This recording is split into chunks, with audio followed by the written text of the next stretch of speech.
I don't think they're outrageous. I think they're artistic. Starting from the days of Brymo, which was named after my stage name, and the strong temptation to call the album Brimstone, you know, Fire and Brimstone. And but instead of doing that, so I decided, okay, let me find a way to coin it to make it sound better. So I said Brimstone.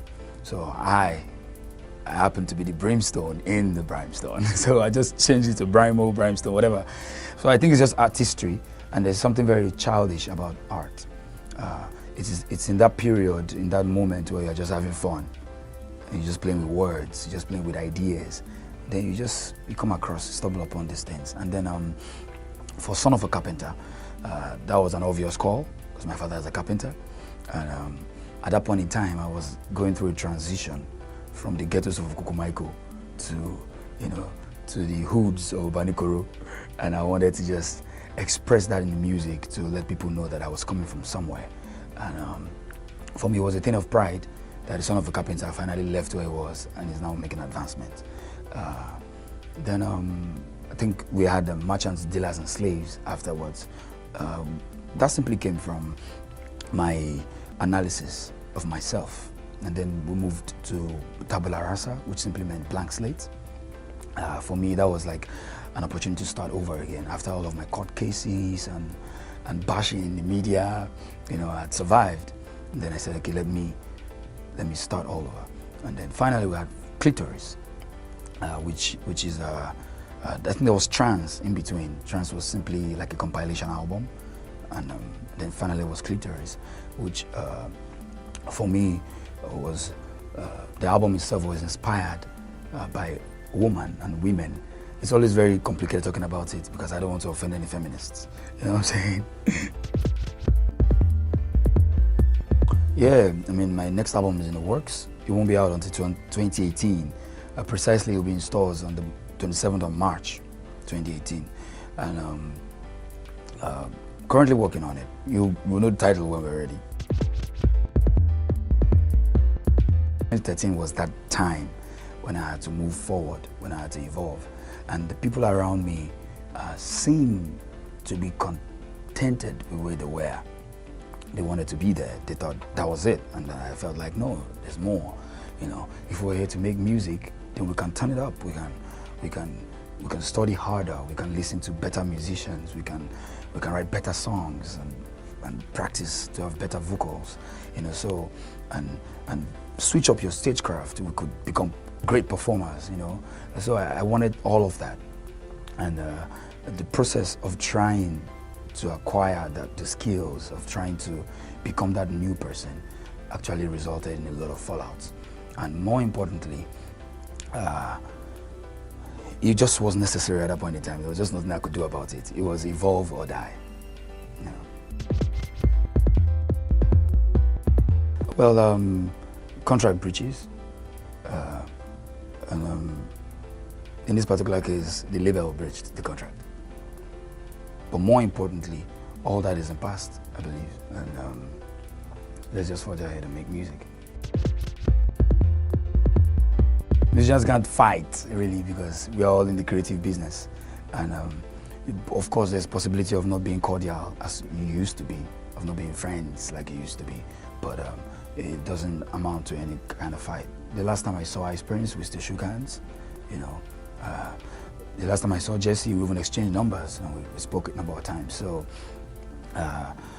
there's no fight really. No, that's the thing, you see.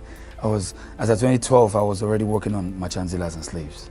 From the title to the songs, I was actually in discussions with the label on how to go about releasing and stuff.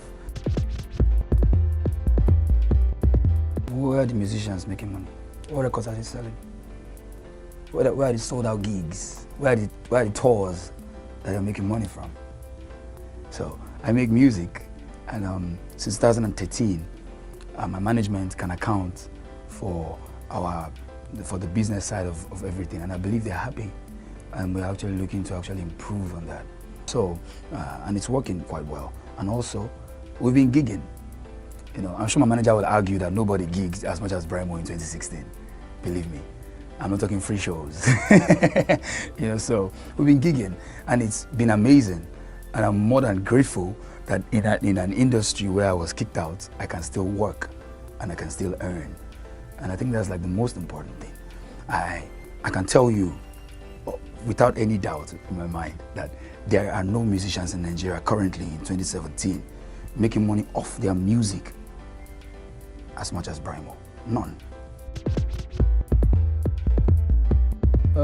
Most commercially successful, yeah, I believe it's Clitoris. Maybe the employment of that vulgar word maybe helped, I don't know, but the album is a masterpiece. I know for sure that it's my best work in terms of songwriting and vocal performance. My best work so far ever. And it further helps me to prove to myself that indeed I can actually improve. And I can't even imagine what my next album will sound like because it will be way better than Clitoris. You know, so I believe it's Clitoris. Every album since 2013 has done better than the last.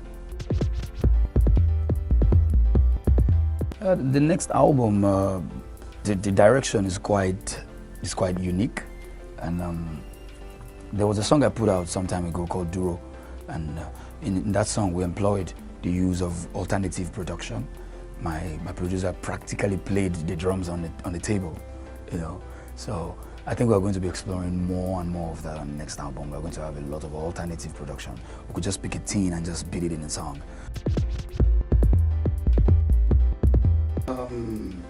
First off, alternative is, for me, I don't think it's necessarily,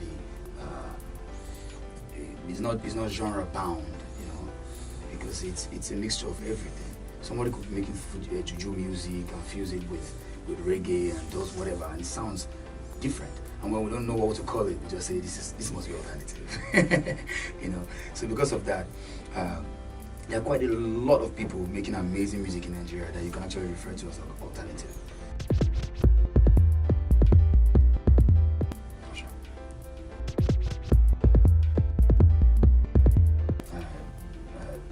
Cheers. Competition. See? You've asked one competitive question right now. Now I'm going to be politically incorrect. So the point is I like Asha, I prefer Asha. Well, you know, everything that gets in the news gets exaggerated.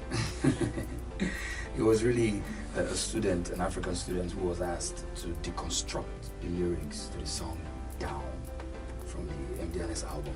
So I think it's more about the song Down than it was about Brymo. When it comes to my mentors, I think I look up to quite a lot of people. I listen to quite a lot of artists. I just found new music last week that I'm really enjoying right now. So I'm always looking for new music, trying to, you know, revive myself and listen to people who will actually remind me of things I've already forgotten. Even the bulk of people in the mainstream, in the alternative corner, they are very safe. They try to be safe. They do everything safely. I mean, everybody. You know what I'm saying? So everybody's trying to be safe, trying to be safe, trying to be safe. So nobody is challenging society. Nobody is standing up and saying, why should we do this? Must we do this just because everybody does it? Why can't we do something differently? Why can't we be different? Why can't we be different? That's always the theme of what I do. You know, so in that light, I think you might easily point to Fela as my mentor.